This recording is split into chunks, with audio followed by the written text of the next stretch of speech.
안녕하세요, 모임체스입니다. 오늘은 2023년 8월 5일 이번 영상에서는 루시드가 8월 7일 장 마감 후에 어닝 발표를 하는데, 이를 앞두고 쇼트 인터레스트를 간과하지 말라는 시킹알파의 기사를 번역을 해보겠습니다. 자, 요점. 리비안 투자자들은 Q2 결과를 기다리고 있는데 쇼트 인터레스트 레티오를 간과하면 안됩니다. 이 비율은 현재 14%가 넘는데 2021년 Q4 이래로 가장 높은 수준입니다. 이런 높은 비율은 스트롱, 약세를 암시하고, 약세에 대한 몇 가지 좋은 이유를 대자면, 첫 번째, 경쟁이 심하고, 두 번째, 차세대 R2 플랫폼이 아직도 나오려면 멀었고, 세 번째, 밸류에이션이 아직도 정당하기에는 너무 높습니다. 여기서 쇼트 인트레스트를 알아보자면 미결제의 공매도 잔액입니다. 당일의 차입주 잔주는 전날의 차입주 잔주에 당일의 차입주 신청수를 더하여 거기서 당일의 차입주 변제를 공제한 나머지입니다. 본문입니다. 자, 논리를 보자면 현재 쇼트 인트레스트 레티오와 볼륨을 확인하면서 투자 정서를 확인해 볼 수 있는데요. 높은 쇼트 인트레스트는 약한 투자 정서와 주가에 대한 부정적 예상을 암시합니다. 이 차트에서 2021년부터 리비안의 쇼트 인트레스트를 보여주는데요. 현재는 이렇게 높아진 거죠. 14.14%. 테슬라는 3.4%입니다. 그러니까 이 차트만 봐도 하방 압력이 높다는 거예요. 이렇게 쇼트 인트레스트가 높은 이유는 경쟁이 격화되고 있고, 납품 예상도 불확실하며 밸류에이션도 아주 높죠. 리비안이 맞은 도전은 여기서 알아보면 강세론에도 제품 다양성과 잠재적 성장성으로 강세론을 들 수가 있는데요. 몇 가지 직면한 도전 사항을 이야기해 보자면, 첫 번째, 수익적인 방법으로 생산과 납품을 확대할 수 있다는 것을 아직 보여주지 못하고 있습니다. 2022년에 리비안은 25,000대의 차량을 생산하고 납품하겠다는 야심찬 목표를 가지고 있었는데, 그러나 이후에 목표에 도달하지 못하니까 공급망 문제가 어쩌고 저쩌고 했다고 언급했습니다. 또한 자사의 제조 장비와 공정은 공급망의 제약을 받지 않으면 5만 대 이상의 차량을 생산할 수 있는 능력을 가질 것이라고 언급했습니다. 그러나 이 글을 작성한 현재 생산은 여전히 아래 차트에서 보는 것처럼 목표보다 상당히 낮습니다. 리비안이 직면한 문제는 공급망 문제를 넘어 설계 결함, 막판 변경 및 재료 비용 등이 포함된 것이 저의 견해이기도 합니다. 자, 이 차트에서 생산에 대해서 보자면 2021년에는 1003대 생산했고, 2022년에는 쭉 올라서 2023년에 1분기에 9,395대 만들었다. 이렇게 볼 수가 있고요. 리비안의 핵심 비전에 대한 의미 있는 진척을 보여왔는데요. 리비안은 전기차 충전 시스템에 들어간 것, 그리고 홈 에너지 제품 에코시스템으로 몇몇 선명한 성공 가능성을 가지고 있습니다. 하지만 리비안은 아직 이 가능성들을 의미 있는 방법으로 구현하는 것을 증명하지 못하고 있습니다. 대조적으로 R1S SUV 출시를 많이 미뤄왔었고, 품질과 법적 문제 같은 부정적인 뉴스에 직면해 있습니다. 마지막으로 전기차 경쟁이 계속 격화되고 있고, 업계가 제가 보는 방식으로 통합될 때까지 더 격렬할 것이라고 보이는데, 저는 리비안이 통합이 된 후에 가능성을 가질 이 확률이 적다고 봅니다. 이게 무슨 말이냐면, 이 초안지에서도 보면은 여러 나라가 있었는데 결국 한 나라로 통합이 됐죠. 그것처럼 이 전기차 전쟁에서도 결국에는 어떤 한 업체가 그 지배자로 될 거란 말이에요. 그런데 리비안이 그 지배자 쪽에는 들어가지 못할 것이다 라고 보는 게 이 저자의 논리죠.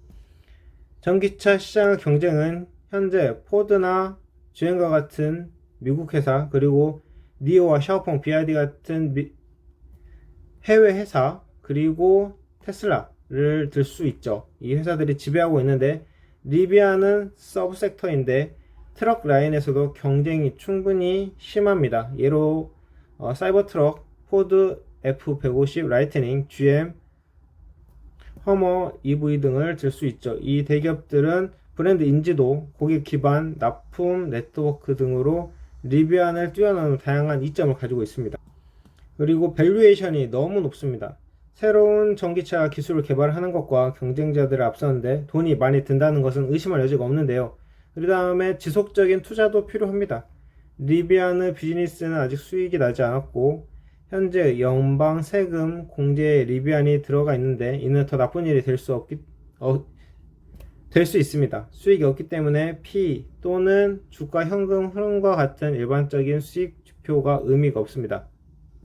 그러니까 이 저자 글쓴이 생각에는 문제가 된다는 거죠.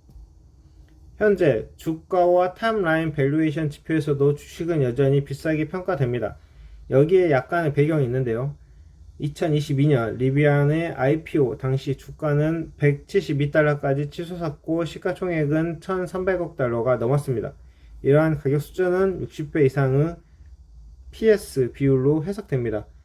이는 제가 보기에 거품의 신호입니다. 주가는 고점에서 폭락한 거죠. 현재 수준에서 리비안의 PS 비율은 약 11.5배인데 버블 단계의 60배보다 상당히 낮지만 여전히 제 관점에서 볼 때 정당하기에는 너무 높은 수준입니다. 아래의 두 번째 차트에서 볼 수 있듯이 PS 비율은 규모가 크고 확고한 경쟁 업체보다 상당히 높습니다.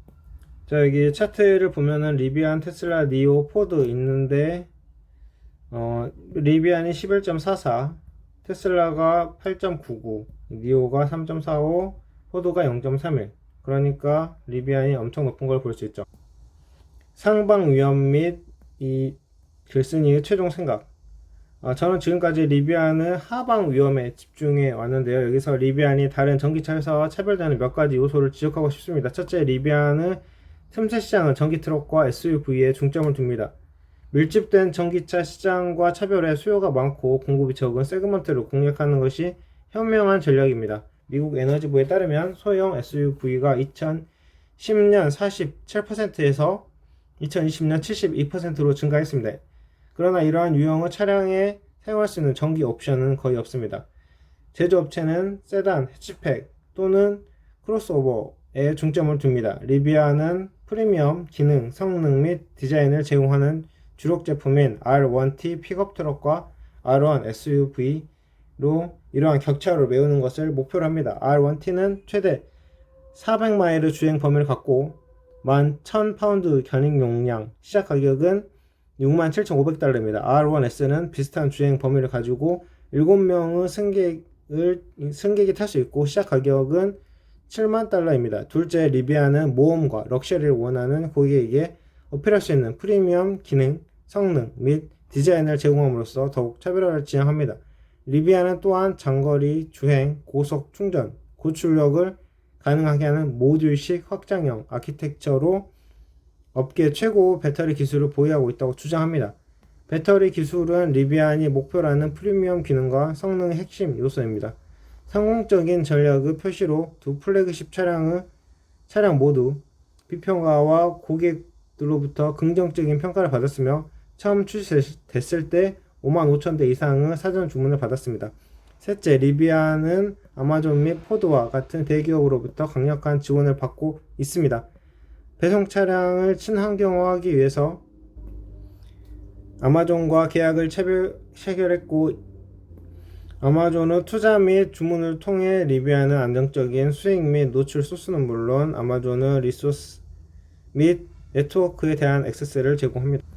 이러한 긍정적인 면에도 불구하고 쇼트 인터레스트 급증에 반영된 것처럼 단기적으로는 역풍이 우위를 점할 것으로 봅니다. 그리고 저는 하향 위험이 상향 위험보다 더 크다고 생각합니다. 저는 단기적으로 지배적인 세력이 불확실한 인도 전망, 투자를 지속할 수 있는 이익의 부족, 높은 가치 평가라고 생각합니다. 장기적으로 전기차 부분도 통합이 완료되면 승자가 될 가능성이 가장 높다고 생각하지 않습니다. 게다가 아마존과 같은 거대 기업과의 거래도 위험이 될 수 있는데요. 예를 들어 아마존이 거래를 변경하거나 취소할 경우 회사가 엄청난 부정적인 영향을 받을 거죠. 리비안의 생산 규모와 지원으로 인해서 아마존이 거래를 변경하는 것이 그럴듯한 시나리오라고 생각합니다. 일단 이 차트를 보면은 리비안의 주가는 계속 떨어졌고 시총도 계속 줄어들었고 그와 함께 PS 레티오도 하락했습니다. 자, 요약하자면 아마존이 아니고 리비안의 미결제 공매도 잔액이 증가했고 이는 강한 약세를 암시하고 여기에 대한 이유는 경쟁이 심화하고 있고 저가형 R2 플랫폼이 나오려면 아직도 멀었고 밸류에이션이 너무 높다. 이 세 가지를 들어서 약세 요인을 설명할 수 있겠네요. 자, 리비안이 이렇게 상승했다가 지금 약간의 횡보로 와 있는데 여기서 중요한 것은 리비안은 생산과 납품 그리고 어닝에서 볼 수 있는 재무 결과가 여기서 더 상승할지 하락할지에 대한 큰 요소가 될 것 같습니다.